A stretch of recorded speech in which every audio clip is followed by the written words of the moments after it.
গেল কয়েক সপ্তাহ ধরে চরম গ্যাস সংকটে সারা দেশ, যার প্রভাব যেমন পড়েছে বাসাবাড়ি রান্নার কাজে, তেমন বিপাকে হোটেল রেস্তোরাঁগুলোও। ঠিকমতো পরোটা ভাজা হয় না, রান্না করা হয় না, কাস্টমার ফিরে চলে যায়। আমাদের প্রতিদিন 15 থেকে 20 হাজার টাকা গ্যাসের একটা লস হয়ে যাচ্ছে। এলপি গ্যাস সংকটে রাজধানীর বিভিন্ন এলাকার হোটেল রেস্টুরেন্টগুলোতে গুনতে হচ্ছে লোকসান, যে কারণে খাবারের দাম বাড়ানোর চিন্তা করছেন অনেকেই। গ্যাস না পাই তাহলে তো খাবারের দাম বাড়াতে হবে, নাহলে তো আমার পোষাতে হবে না, লস প্রজেক্ট। 50,000 টাকায় 20,000 বেচা কিনা করি, গ্যাস আনতে যাই গ্যাস নাই, এখানে লাকড়ি দিয়ে পাকাইতে হয়।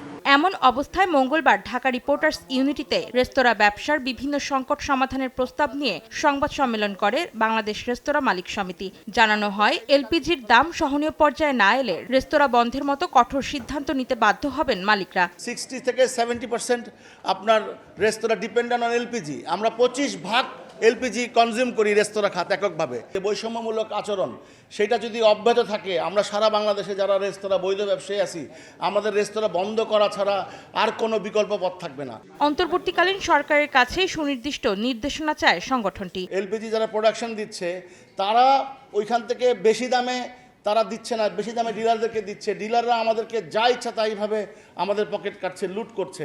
তো সেই ব্যাপারে সরকারের এখন পর্যন্ত কোনো পদক্ষেপ নাই। আমরা বলতে চাই যে সরকার এইখানে একটা সুস্পষ্ট নির্দেশনা দিবে, যাতে আমরা পাইপলাইনে আবার গ্যাস পেতে পারি এবং এলপিজি যেন সিন্ডিকেটের হাত থেকে মুক্ত হয়। মূল্যস্ফীতি ও দ্রব্যমূল্য নিয়ন্ত্রণ এবং ভোক্তা পর্যায়ে রেস্তোরাঁর খাবারের দাম সহনীয় পর্যায়ে রাখতে বর্তমান ও আগামী সরকারের কাছে বিভিন্ন ব্যবস্থা নেয়ার দাবিও জানান তারা।